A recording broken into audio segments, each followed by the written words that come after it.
రాజధానిలో పర్యటించిన మంత్రి నారాయణ. కొండవీటి వాగు, పాలవాగులపై నిర్మిస్తున్న బ్రిడ్జిలను పరిశీలించిన మంత్రి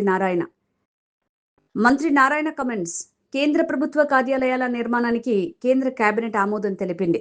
భవనాల నిర్మాణాలకు ఎక్కువ ఖర్చు అని వైసీపీ నేతలు ఆరోపిస్తున్నారు. కేంద్ర ప్రభుత్వ రెసిడెన్షియల్ కాంప్లెక్స్ కు చదరపు అడుగుకు 3,945 రూపాయలు ఖర్చవుతుంది. అమరావతి హ్యాపీనెస్ట్ నిర్మాణ వ్యయం చదరపు అడుగుకు 3,393 మాత్రమే. గెజిటెడ్ అధికారుల నివాసాల నిర్మాణ వ్యయం చదరపు అడుగుకు 3,684 మాత్రమే. మనం కట్టే అనేక భవనాలు ఐకానిక్వే, అందుకే వాటికి ఖర్చు ఎక్కువ. పార్లమెంటు భవనం, తెలంగాణ సచివాలయం భవనం తొలిసారి పిలిచిన టెండర్లకి పూర్తయ్యే నాటికి భారీగా ఖర్చయింది. వైసీపీ ఇలానే అబద్ధాలు చెప్తే 11 సీట్లు కూడా రావు.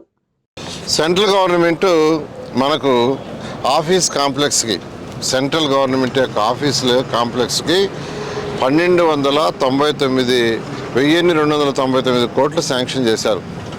23.25 లక్షల చదరపడుగులు కట్టడానికి. దానికి అయ్యేది 5,587.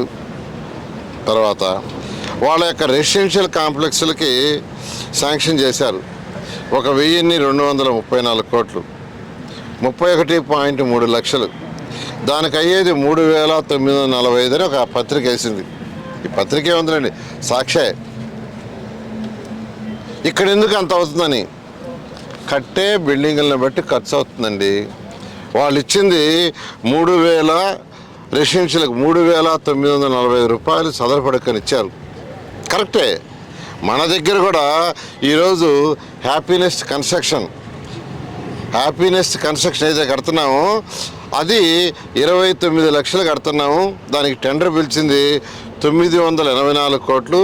చదరపడికి 3,393 రూపాయలు మాత్రమే.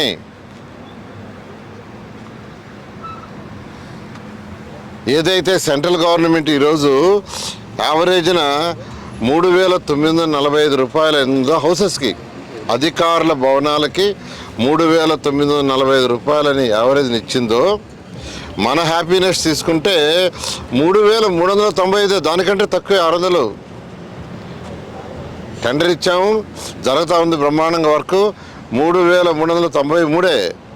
కానీ మన గెజిటెడ్ ఆఫీస్ తీసుకుంటాం, గెజిటెడ్ ఆఫీసెస్ 27.22 లక్షల చదరపడగలు. దానికి ఇచ్చింది 1,003 కోట్లు. దానికి అయింది కూడా 3,684 రూపాయలు చదరపడకి. ఈరోజు మన గెజిటెడ్ ఆఫీసర్స్ యొక్క బిల్డింగ్ కానీ లేదా హ్యాపీనెస్ బిల్డింగ్ కానీ అంటే నివాస యోగానికి ఇచ్చింది. ఈరోజు క్యాలిక్యులేట్ చేస్తే ఆయన యొక్క అమౌంట్ నిన్న సెంట్రల్ గవర్నమెంట్ వాళ్ళు ఇచ్చిన దానికంటే తక్కువ. అది చెప్పరు, ఆ విషయాన్ని చెప్పరు. ఏదైతే ఐకానిక్ బిల్డింగ్స్ కడుతున్నావో చెప్తా, ఐకానిక్ బిల్డింగ్స్ అవుద్ది. డయాగ్రీ టెక్నాలజీ. ఈరోజు పార్లమెంట్ భవన్ తీసుకోండి, పార్లమెంటు భవన్ 16,916 అయింది, ఐకానిక్. అదేవిధంగా తెలంగాణ సచివాలయం తీసుకోండి, 13,768 రూపాయలు అయింది స్క్వేర్ ఫీట్. అది చెప్పరు.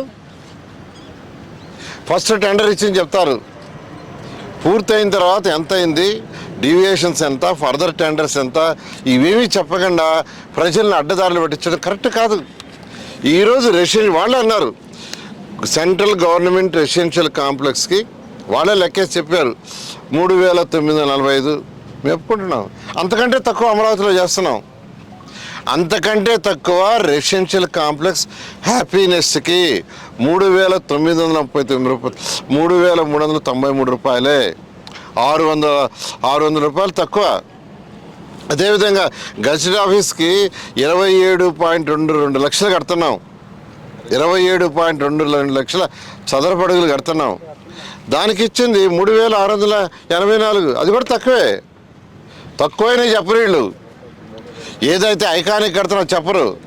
ఐకానిక్ తీసుకుంటే ఎక్కడైనా ఐకానిక్ అనేది 16,000, 17,000 అవుతుంది, 18,000 అవుతుంది. ఈరోజు పార్లమెంట్ తీసుకోండి, పార్లమెంట్ ఏదైతే కట్టారో దానికి 16,916. కాబట్టి నేను ఒకటే చెప్తున్నానండి, మీరు ఇలా ప్రజలకు కానీ అబద్ధాలు చెప్తూ పోతే ఆ 11 సీట్లు మేలవు. నేను చాలా క్లియర్ చెప్తున్నా. మీరు డేటా కంపేర్ చేసి చెప్పండి. హ్యాపీనెస్ట్ కరెక్ట్గా అరగంటలో ఫిల్ అయిపోయినాయి. హ్యాపీనెస్ ఆ రోజు ఓపెన్ చేస్తే కరెక్ట్గా ½ దాని కాస్ట్ 3,393 రూపాయలు చదరపడుకు మాత్రమే. It is a residential. అదేవిధంగా మళ్ళీ చెప్తున్నా, గజిటెడ్ 27.22 లక్షల చదరపడుగులు, దానికి 3,684 రూపాయలే. కాబట్టి కట్టే బిల్డింగ్ ఏంది, ఎలాంటిది కడుతున్నారు, అది ఐకానికా, నాన్ ఐకానికా, రెసిడెన్షియలా, కమర్షియలా, ఆఫీస్ స్పేసా, ఇవన్నీ చూడాలి. అవన్నీ చూసి చెప్తేనే అది కరెక్ట్ అవుతుంది. అంతేగాని ఏదో ఒకటి బ్లేమ్ చేయాలని చేస్తే ప్రజలు క్షమించాలండి. నేను చాలా క్లియర్గా ఎన్నోసార్లు చెప్పాను. మీరు ఢిల్లీది కానీ హైదరాబాద్ కానీ మీరు మొత్తం డేటా తెచ్చుకోండి. పూర్తి అయ్యేటప్పటికి ఎంత పే చేశారు, కాంట్రాక్ట్కి ఎంత పే చేశారు, అది యావరేజ్ చేయండి.